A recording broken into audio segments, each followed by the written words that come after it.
शराबबंदी में भी किस तरह हो रही शराब की बिक्री तो कई की गई जाने। देखिए हमारी ये खास रिपोर्ट। महात्मा गांधी ने जब 1917 में चंपारण की धरती पर कदम रखा तो उनका पहला उद्देश्य किसानों को अंग्रेजों के दंश से मुक्ति दिलाना था और इसी क्रम में उन्होंने सत्याग्रह की शुरुआत की। लेकिन जब वहां के किसानों की बदहाली को देखा, या यूं कहे तो जब उनकी सामाजिक आर्थिक स्थिति को देखा, तब उन्होंने एक मुहिम मदिरा के खिलाफ भी छेड़ दी और उन्होंने कहा, शराब आत्मा और शरीर दोनों का नाश करती है। लेकिन 100 साल बाद जब बिहार के मुख्यमंत्री नीतीश कुमार ने शराबबंदी का ऐलान किया तो लगा यही कि बापू का कथन 100 वर्ष बाद ही सही लेकिन साकार हो गया।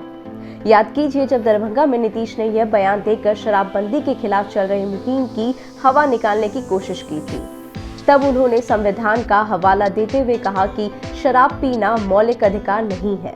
सुप्रीम कोर्ट भी इस बात को मानती है। ये पूरी तरह से राज्य पर निर्भर करता है कि अगर वो चाहे तो शराबबंदी का कानून लागू कर सकता है।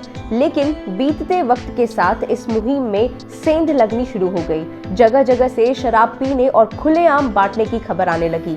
तो ऐसे में सवाल दो है, क्या शराबबंदी और इसको लेकर बनना कानून केवल कागजों तक सिमट कर रह गया है, और दूसरा, क्या सत्ता के अनुरूप पुलिस या प्रशासन ने इस कानून के मद्देनजर काम करना बंद कर दिया है?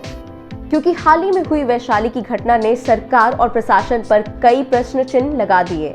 ये घटना 25 की देर शाम हुई। पता चला कि दलित टोले में शराब की पार्टी थी जिसमें कमोवेश 15 युवाओं ने शिरकत की।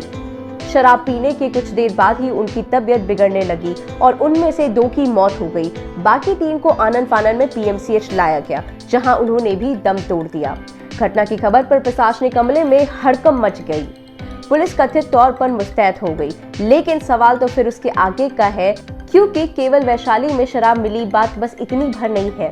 शराब का आलम यह है कि पाबंदी के बावजूद भी हर जिले में इसकी तासीर नजर आ ही जा रही है। और क्या प्रशासन, क्या शासन और क्या सत्ता, इसका गाज कभी न कभी हर किसी पर गिरा।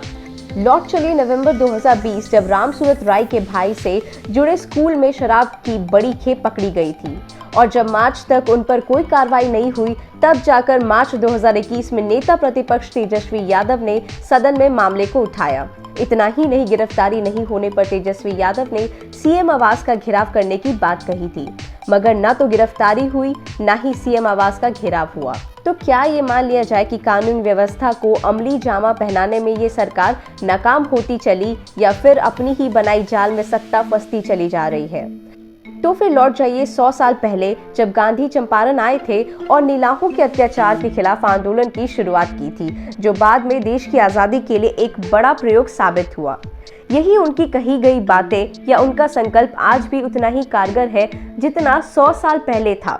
फर्क बस इतना है, तब उन नारों और प्रतीकों का कोई सियासी रंग नहीं था।